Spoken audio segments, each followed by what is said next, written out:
What's up, guys? So on today's tutorial, we'll be working on these Atlatl Darts and the fletching. Right? So as far as materials I have in front of me, I have my feathers, which I've already prepped, and I'll talk about those real quick. I went ahead. These are turkey feathers, same side wing, right? And I went ahead and cleaned off the short side, left the longer side of the feather full length, cleaned off the back, cleaned off the front. These are both tie down points for the sinew. And then I went ahead and cleaned that up really flat, as you can see on my grinder. Now, you don't have to do that. You can take the quill and split it right down the middle, split it in half, and then you can sand that.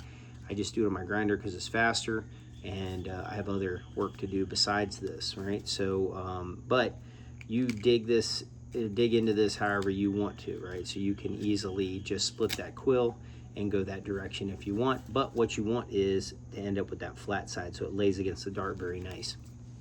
Okay, here I have some backstrap sinew here. All right, I'm gonna reach in and grab me a few pieces of this. I kind of get in there with my fingernail and I'm gonna pull that out, right? I want that thin sinew, and I got a little bit of water down here. Normally I would chew this, but this has been laying out and it's had flies and stuff all over it, kind of cat's been chewing on it, stuff like that. So I'm just gonna peel these off and put them in the water here. They don't take but, a few minutes to rehydrate, so we'll get those started early, and then I'll talk about how we're gonna set up the fletching on this dart. But I just wanted to show you what I'm doing with that sinew. See these nice long strips here that come off this back strap. So definitely something to save. If you take a whitetail, save that back strap. I always just peel it off, that silver skin, peel it off, and then I just slap it against my refrigerator here in the basement, and I dry it there, and then I just put it in a Ziploc bag and I store it in the refrigerator, in the freezer, to keep it nice until I absolutely need it. All right, so I got a few pieces down in there going right now, and we'll let those rehydrate while I get the dart set up. So here's my dart, right? It's about 7.5 feet. It's got the lap joint in the center with the sinews, so you have two pieces of sour wood here connected, and it's been fire hardened through the process of straightening.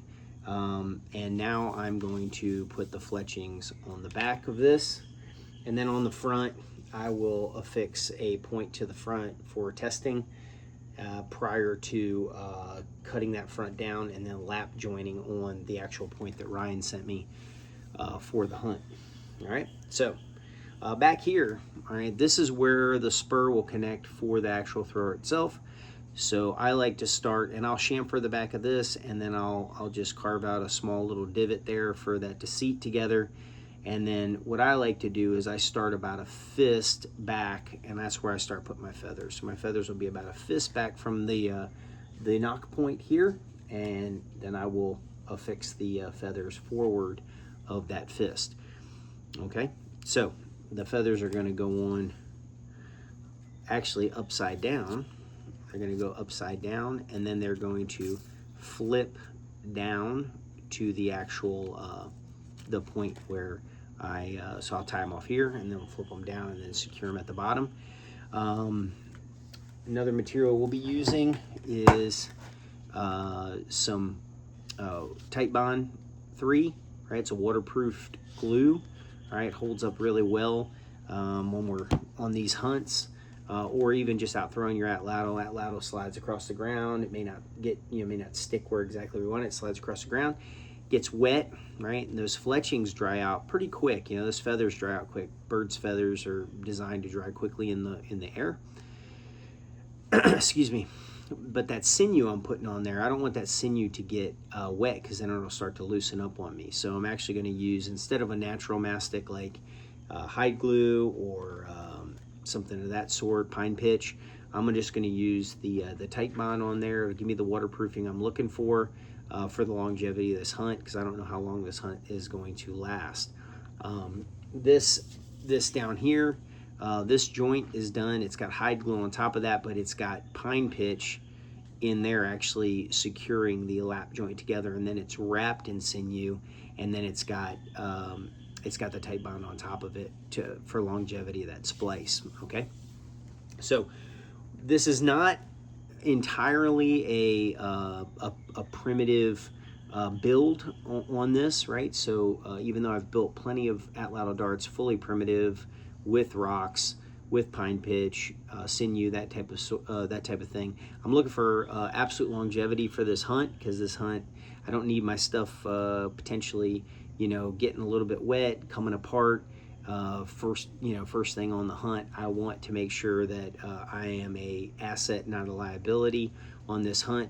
So I'm using I'm blending some modern and primitive into this build to ensure that the Atlatls, the darts themselves, actually make it through the hunt and perform well.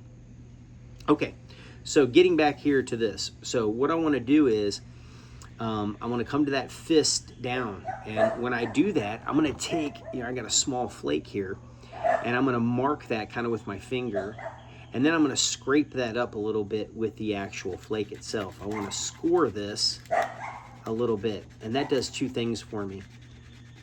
One, it gives me a little bit more abrasive surface in which my sinew and glue can stick.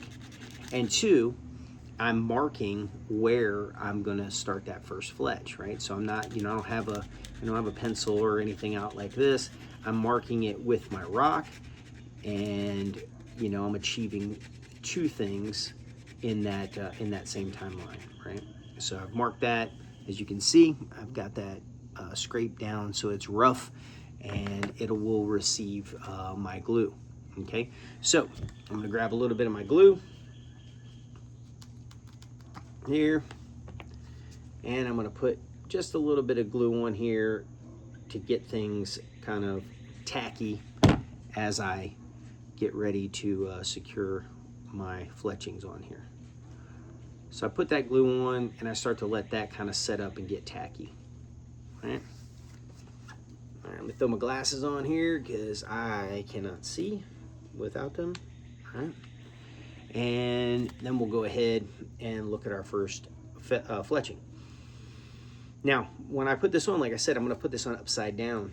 Let me see if I can slide over on frame a little bit more so you can see what I'm doing here.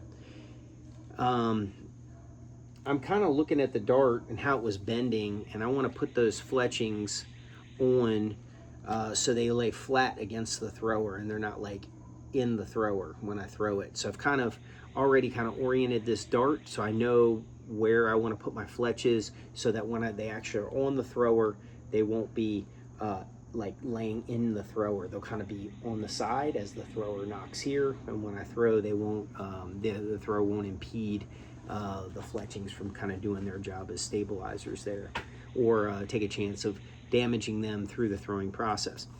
So I've got my two fletches here, and like I said, these are going to go on the dart like this. Right? As you can see how they're cupped away from each other. Okay, that's how they're going to lay on the dart itself.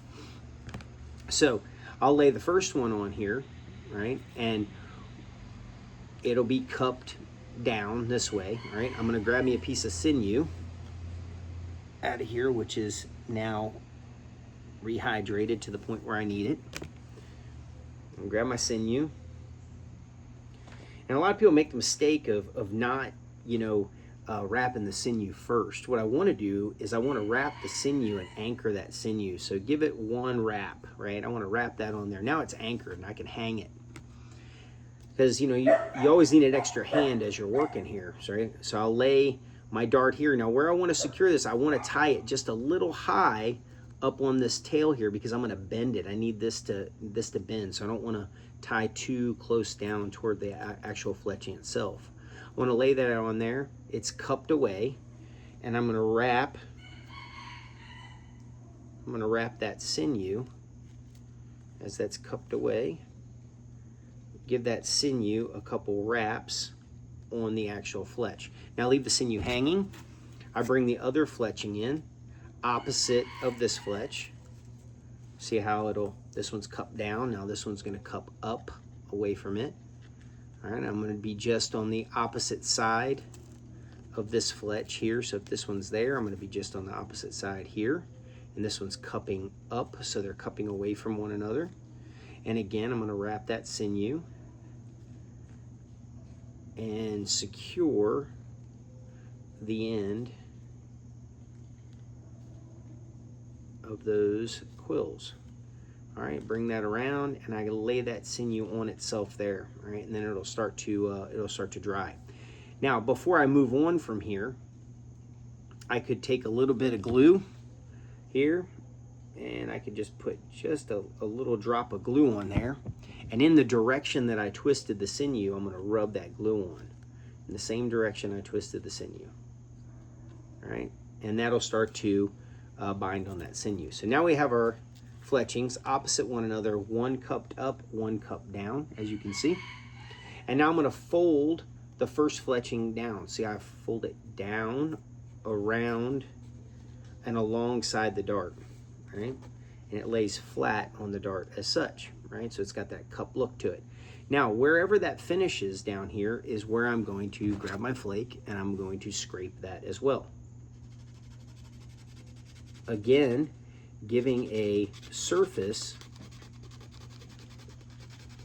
to bind my sinew to, and it marks where that fletching is going to finish. All right, so scrape that up, good to go. Again, I grab me a little bit of glue, a little bit more than I wanted there. It's okay. Kind of go around, get that glue on there, thin. All right, we'll start to let that get a little tacky. Next, I go for my sinew, right? Because I want to get that anchor in there again. So I reach down and grab my sinew. And real important to take your sinew and just get all the water out of it. You know, kind of pull any excess water that's in that out, because this dries very, very quickly. Now, you see, you usually have a thin side and a thick side to your sinew. This is the thick side here, and this is the thin side. I want to start with my thick side because the thin side lays on itself very nice when you finish. So if you start with your thick side as your anchor and finish with your thin side, it'll finish up a lot cleaner for you. So I fold that dart down, or that fletching down to that finish point. I bring it in nice and flat, good to go. And I give it a wrap. Anchor that. Good. I'll bring my other one down just opposite. Bring that in. Nice and flat, and I'll go ahead and anchor that with the sinew.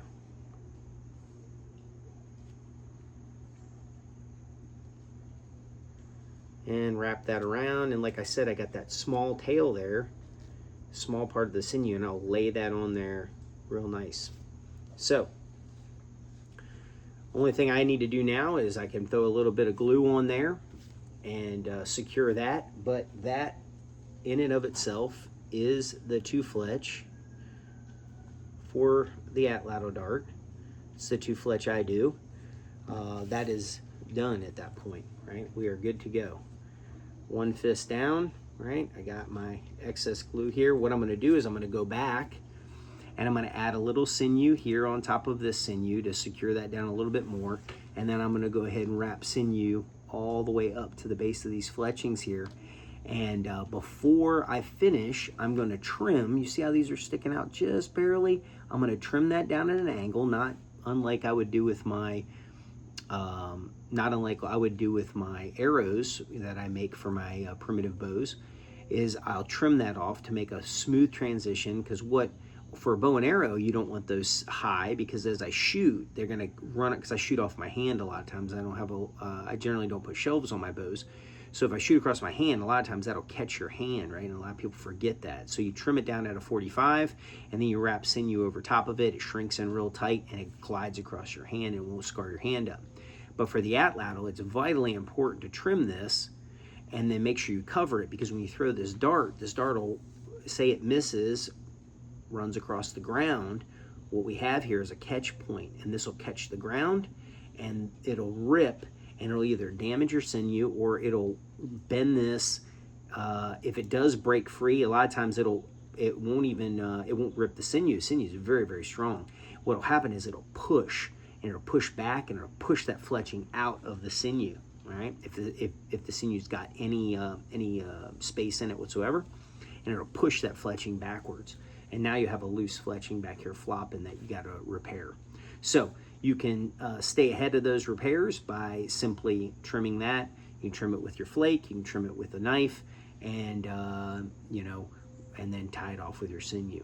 I usually just pull out my pocket skinner, which I always have on me, right? And I'll just put that pocket skinner at a 45, and I'll trim that down at 45, and then I can wrap that up. So that's today's tutorial on these. I look forward to when I get all these done, I'll do some throwing with these, and some testing. I got to send some videos out on these, but I got to get a couple darts finished up and get them tested. So hope you enjoyed the video. Please like and subscribe. Can't thank you enough. Check me out over on Instagram if you're not already following me over there. All things knives, survival, primitive and modern. And look forward to seeing you around a campfire. We got the Rock coming up in November. Please feel free to go check that out.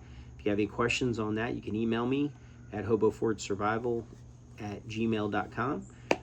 You can reach out to me via text or DM on IG, or you can leave a comment here and I'll get back with you on more specifics on the Rock. Again, I got some classes coming up this fall. Got a bow making class coming up. Look forward to seeing you out there if you're able to make it. And hope you guys have a great weekend. Thanks for watching. Take care.